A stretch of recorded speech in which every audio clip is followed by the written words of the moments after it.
Today we're talking about the 5 things every INFJ wants you to know.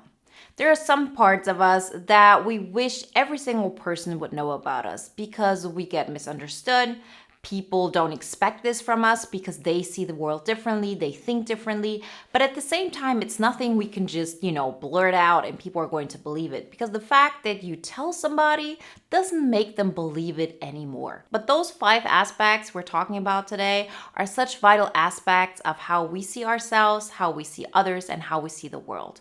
And it would be such a great thing if everybody would just know this about us. Before we get started, I want to let you know that I updated the INFJ Epic Life Bootcamp and the 5 pillars that go with it. The next bootcamp launches January 28th, and with that, we have a new poster as well. So the 5 pillars to an INFJ Epic Life, the updated version, can be downloaded now. You can download the free poster at the link in the description and also sign up for the waiting list for the next INFJ Epic Life Bootcamp launch. Number 1, we look at everybody at eye level.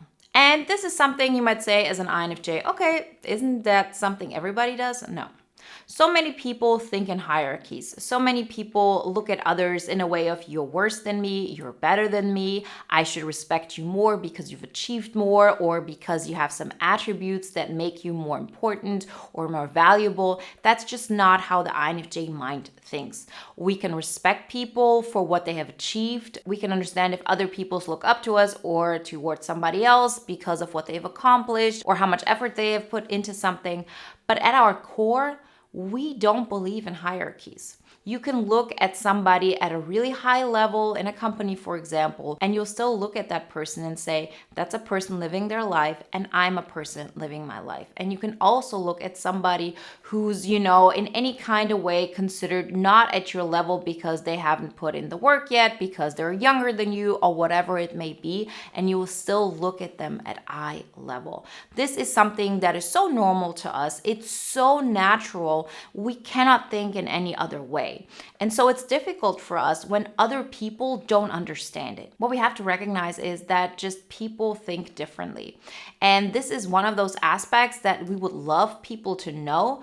But in the end, they're either going to believe you or they're not going to believe you. And they're going to believe you or not based on how they see the world. So it'll be very difficult for a person who actually believes somebody is better than them because they have, followers or because they are at a higher position in the company or because they have achieved something or because they are born somewhere. If they honestly believe that, they will not understand that you don't believe the same way. They will judge you based on what they think you think about others, who you think is better off than you or worse than you. So it'll be really hard for you to convey the fact that you see them on eye level. And this is something that we just have to keep in mind because we talk to so many people on eye level because this is who we truly are. We want to be authentic with them.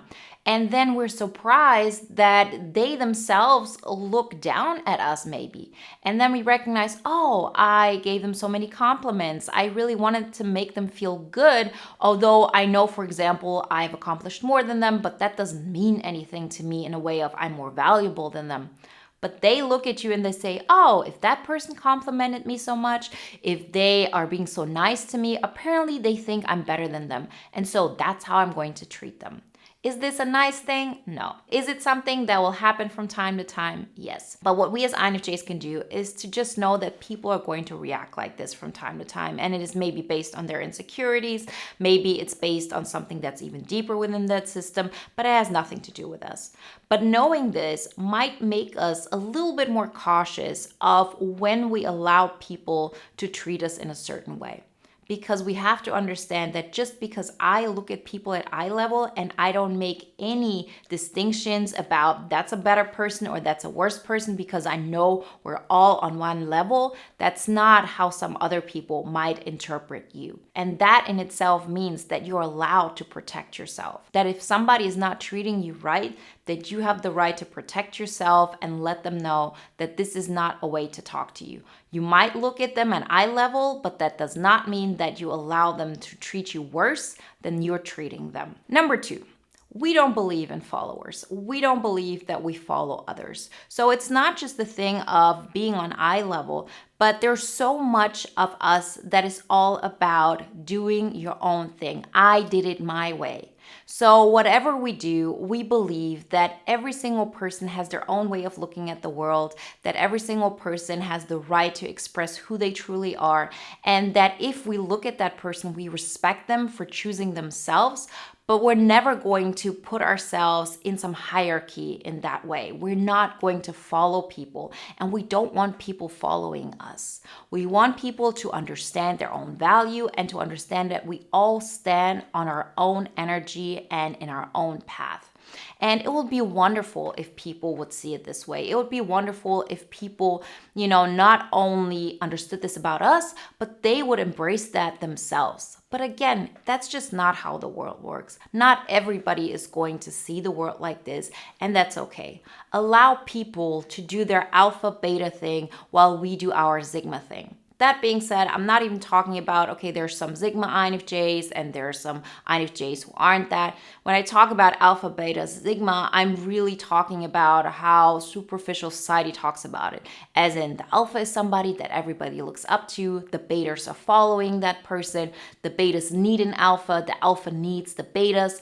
The Sigma, on the other hand, is just doing their own thing. So very simple, on that superficial level, we're the third category. We're okay with inspiring others. We're okay and grateful that we can give energy to others, but we never need people to really diminish their light and come into our light. We're all about every single one of us deserves to shine as brightly as they can.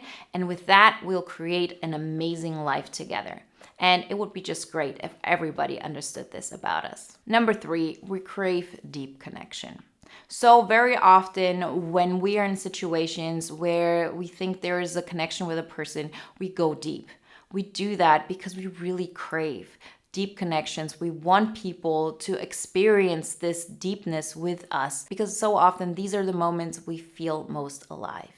But what do most people think? Most people, if we actually open up to them like that, they feel threatened. They feel like we're doing this in order to manipulate them. We have, allowed them to be vulnerable around us just to show them afterwards how independent we are. When this was never our intention. We just love to have deep connections. We love to go deep because this isn't scary for us. We can go there and then be independent 5 minutes later. That's how we are. And we would love for people not to misunderstand us. Wouldn't life be great when we could have conversations that go really, really deep and afterwards it's like no big deal? But we have all experienced that people after situations like this ghost us, abandon us, are triggered by us. There's something that makes them uncomfortable because they cannot take on being so vulnerable and so seen that, they really think there was some bad intention why we got them to this place. In the end, we just wanted to be playful. In the end, we just wanted to have a connection in that moment. In the end, we just wanted to be human. Right? It would be so great if everybody understood that. But it's also important for us to know that most people won't, and that's okay. And that doesn't mean that you will always feel alone and that you're not allowed to go deep with people. It just means that we have to be careful how to live that out and to really allow ourselves to be ourselves all the time and not just with particular people here and there, which will actually cause us to go overboard and, create a vulnerable situation that most people just cannot handle. Number 4, we crave for deep meaning in our lives.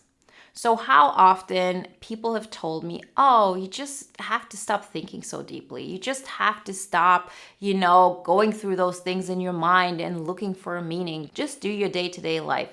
Yeah, easier said than done. What do you say to people like this? You cannot explain to them that you need a deeper sense of meaning, a deeper sense of purpose, if that's not how they feel. And so it's on us to really recognize, yes, it would be perfect and it would be wonderful if people would just understand this, that there is no other way out. I cannot just tell myself, oh, I will just think of superficial things and I will just be in the moment and I'll forget the fact that, I'm searching for meaning. That's actually the reason why I'm sad all the time, because I'm looking for meaning and I'm not finding it. That's not how it works. We really crave meaning and purpose in our lives. And once we tap into it, once we start sharing our gift, Once we decide that no matter what, I'm going to go after my purpose, you will start feeling such a sense of relief because now you know you're on the trajectory of having this in your life. And so, although we wish everybody would understand this and know this and would appreciate this about us, we also have to understand that it's on us to say, I don't know what you believe in. I don't know if purpose and meaning are maybe last on your list, and that is okay. There's no judgment there, but I will choose my purpose. I will put this into my life. I will embrace it no matter what people think about it. And I will not question the fact that I'm yearning for that. That's what makes me me. And what I need in that moment is me to show up for me and take on that purpose. Write that book, share your message, make it known what you believe in and how you want to contribute in your world, in your society, in your family, wherever it may be, wherever you want to instill your purpose in. Number 5, we're way more powerful than we look like. Most of the time, we don't want to create this harmony. We don't want to rock the boat.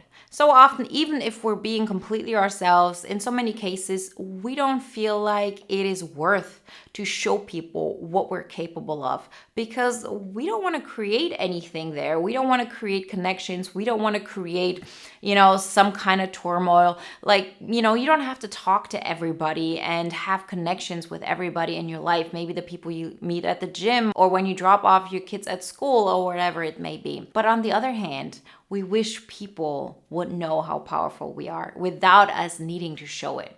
Because the truth is, people do underestimate us. They think we're not dangerous. They think there's nothing we can do that will hurt them because that's how we present ourselves.